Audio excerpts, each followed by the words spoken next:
My name is Gina Welsh, and I'm from San Jose, California. I grew up in Lincoln, Nebraska. I met my husband while I was in high school, actually. We got married after I graduated from college.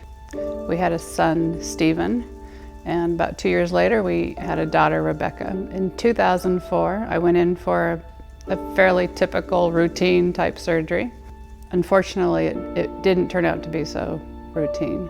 I went in to the hospital for 3 or 4 days and sent home with no complications. Everything was fine, routine.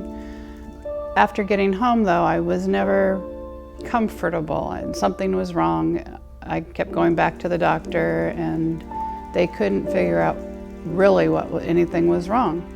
On November 19th, that's when everything fell apart. I was at home. Thank goodness my husband was also at home. I started hemorrhaging and I knew I was in trouble. At that point, I told him to call my doctor and I called 911. Paramedics got there and I was passed out on the bathroom floor. They got me in the ambulance, and on the way, I was in the back telling the paramedics standing next to me that they needed to hurry up because I knew that I was in some serious trouble. And that was basically the last thing I remember for about 3 weeks. I had a condition called DIC, which stands for Disseminated Intervascular Coagulation, which basically means I have lost all of the clotting factor in my blood. DIC is also known as death is coming because of its poor prognosis. So for 72 hours, I bled out. They couldn't stop it. They couldn't figure out where it was coming from. And they gave me transfusions as fast as they could. After 3 days and 304 units of blood product, they finally at least gave me a small chance of survival. While I was in the hospital, I realized without this blood, I would not have survived. It was a gift that I will never forget.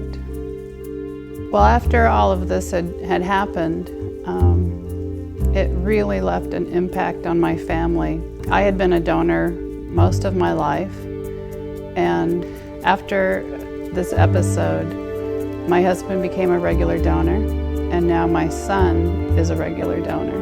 I know that there is always a need for blood. I am very fortunate that they actually had enough supply to keep me alive. I think some of the reasons that people don't donate blood, they think somebody else is going to do it. Or I know a lot of people are afraid of needles, or they think it's going to hurt, and it really doesn't. I am so grateful for the strangers that gave so generously to give me my life back. I walk down the street and someone passes me and I wonder, that could be one of my heroes that saved my life.